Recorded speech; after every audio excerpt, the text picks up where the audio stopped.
If you start a business today, the statistics say that you have a 1 in 10 chance of surviving over the next 5 years. According to the stats, you have better odds of winning if you took your entire startup budget, went to the casino, set up the roulette table, and put it all on black. But here's the thing, businesses don't fail because of statistics. Most of them fail because their founders just simply make mistakes. If you avoid the mistakes, then you'll avoid the failures. Entrepreneurship is challenging, and there are many areas where you can go wrong. But in this video, I'll introduce you to the 3 most common mistakes that entrepreneurs make in the early stages and show you what you need to do to avoid falling into the same trap. So if you're ready to get your business off the ground floor, then grab 2 Red Bulls, 3 pigeons, and a Superman cape, because we're about to give you wings. Let's get it.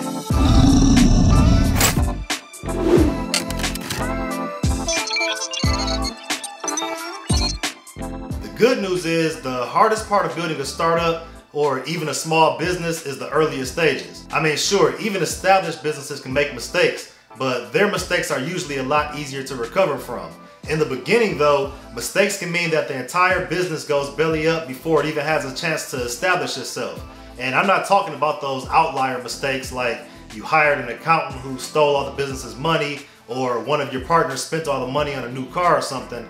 I mean, yeah, those are mistakes too, and they definitely happen, but those situations are rather uncommon. But really, I'm talking about super common mistakes that new entrepreneurs make and don't even realize they're making until it's too late. And we're gonna talk about those right now. The easiest way to never meet a goal is by setting the bar so high that it's barely possible to reach. I couldn't even tell you the number of entrepreneurs that I've consulted over the years who started their business with this grand goal of becoming a millionaire in 1 year or telling their boss to kiss their ass in 3 months. If you read entrepreneurial books or follow the internet gurus, it's easy to believe that launching a business means immediate riches, freedom, and ultimate control of your life. And it's great that new entrepreneurs are excited, but that excitement can lead to unrealistic expectations. Too many entrepreneurial hopefuls think that starting a business means instant success, that their idea is automatically the best idea, and as soon as they launch, the heavens will open up and rain down sales on them. Whatever you've been told about entrepreneurship, it's a lie, because entrepreneurship isn't any of that. So what does entrepreneurship really look like? Well, let's take a look at the stats. On average, it takes a business 2 to 3 years to turn a profit. However, this is only an average, meaning that some will turn a profit much sooner and that some will take much longer. Furthermore, companies with higher startup costs, like technology companies, will often take longer to reach a break-even point. And that freedom you're supposed to have, what freedom? According to studies, 39% of business owners work more than 60 hours per week. Only 57% of them take vacations, and while on vacation, 67% of them will check into work at least once per day. And since you likely won't turn a profit for several years, this means you'll probably still need to keep your full-time job while building your business. So freedom, yeah, not really. And the work doesn't start the day that you open your doors to the public, because before you launch, you have to focus deeply on completing several tasks that you don't get paid for, like developing your product or service, figuring out who your market is, and determining how you'll market your product, make sales, and deliver it to the final customer. And then you launch, and maybe you make a few sales the first day because people are excited for you, but then you actually have to reach out to real customers and establish consistency. And this takes time, a lot of time, and it takes effort, a lot of effort. When your expectations are too high, every win looks like a failure. For example, say you managed to get 10 new customers in the first month, but it wasn't the 1,000 you expected, so now you're disappointed. I mean, you reached 1,000% growth in a single month, and you're disappointed because you haven't realized that many businesses don't make a single sale their first month. The real situation is this: being an entrepreneur is tough, and you're gonna have to fight your way to the top every single day.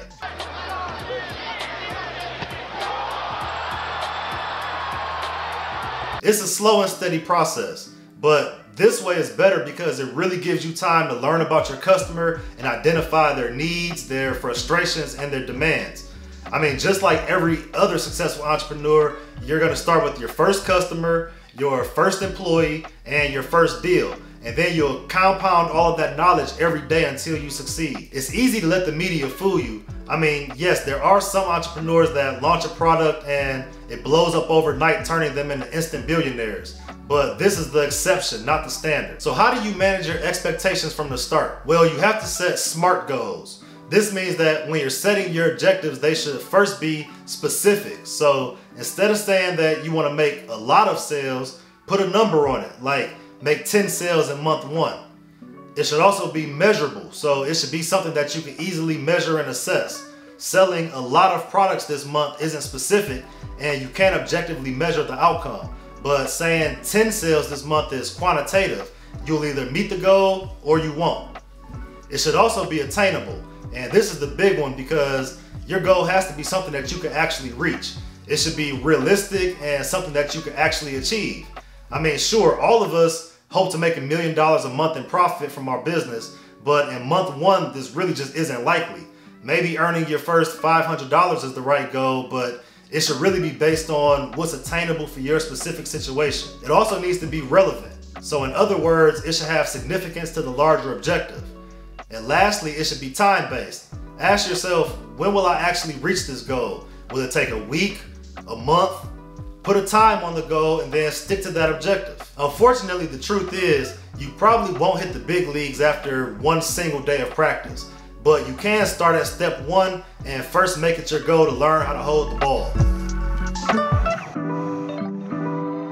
Another huge mistake entrepreneurs often make is building products and services based on their own needs and desires instead of building for the customer. Sometimes your taste will match directly with the taste of your customers, but most likely what you think the customer wants isn't actually what they want. A real estate investor that flips houses might love a rustic or farmhouse style for their home, but if they're flipping a house in the middle of a hot new city where everyone is looking for a modern design, then they'll just build a beautiful home that they love but can't sell. But I'm not just talking about the housing market. Really, this goes for everything, no matter what business you're in. If you own a t-shirt company, you might like shirts with loud colors and huge designs, but that doesn't mean that that style is trendy or that it's what your buyers want to wear. If you're making a dating app, you may think that it would be cool to integrate a video feature, but that doesn't mean that the general user would even be comfortable using a video dating app. What I'm trying to say is, if you build just for yourself, then you might end up being your only customer. Or you'll end up being one of those entrepreneurs on Facebook complaining and leaving posts up every day about how their friends and family don't support them because they haven't purchased their products yet. But when you create the right product market fit, you really don't have to worry about people supporting you. Instead, customers will purchase your product because it's the right solution for the specific problem that they're facing. According to CB Insights, the #1 reason that startups fail is because there's no market need. For every 100 businesses that fail, 42 of them do so because the market simply just didn't want their products. You shouldn't expect anyone to purchase your product except for the people who you made the product for. Successful businesses have products that solve problems for a large group of people. Not for themselves, not for their friends, but for a very, very specific group of customers. It really isn't difficult to find out what it is that people want. In most cases, they're more than happy to tell you their opinions, but it's up to you to ask the right questions. You should build deep relationships with your customers and stay involved in communities where your audience networks. If there's a Reddit group, a Facebook group, a LinkedIn group, or an active forum where your potential customers discuss their needs or dissatisfaction with other products, then you need to be in those groups, engaging and interacting with them. And if you aren't, then you're missing out on the conversations that can help you build a product that customers are excited to purchase. You can also create surveys and send them out to people who meet your customer demographic, or build a prototype of your product and host focus groups asking them how they feel about the product and what things they might not like about it. Gather feedback however, whenever, and wherever you can, because the more you know about your customers' needs and demands, the better job that you can do at fulfilling them. And when you're successful at creating the products that the customers actually want to buy, then you can generate revenue, repeat sales, and all the other things that will ensure that your business survives and thrives over the long term. Before we discuss the next step, if you're looking for tips and tutorials so you can grow your business exponentially, like this video, hit the subscribe button, and ring the bell so you don't miss any of our uploads. One of the biggest myths in entrepreneurship is that if you build it, they will come. The truth is, you can build a car-sized rocket ship, a money printing machine, a time machine, or a dinosaur zoo, but if no one knows about what you built, then no one's gonna buy it. Don't get me wrong, word of mouth marketing is a great way to grow your business, but very few businesses experience consistent growth on referrals alone, especially new businesses. If you do a good job, many clients would be happy to refer you to somebody else. But the problem is that your past customers aren't out there actively seeking out other people who need your product or service and telling them about how great you are. And in order to get many referrals, you first have to have many customers. If 10% of your customers make a referral and you're converting at a 10% rate, then that means that you will first need to serve 100 customers just to get 10 new people to hear about you and one person to purchase. And how are you going to get those first 100 customers without a marketing plan? When you put the right marketing techniques in place, you can use different systems to target the people who actually want your service. And you can use your marketing assets to attract those people directly to your business. Unlike your past customers, your marketing plan will continue working for you day and night, specifically targeting the people who need your product and introducing them to your marketing message. So just how important is it to implement an effective marketing strategy? Well, going back to the CB Insights study, for every 100 businesses that fail, 14 of them do so simply because of poor marketing. Unfortunately, people aren't just gonna buy from you because they wanna support you. And most people don't buy stuff just because it's cool. I mean, well, some people do, but not most people. Instead, the majority of people go through an entire consideration process before they decide to purchase a product or a service.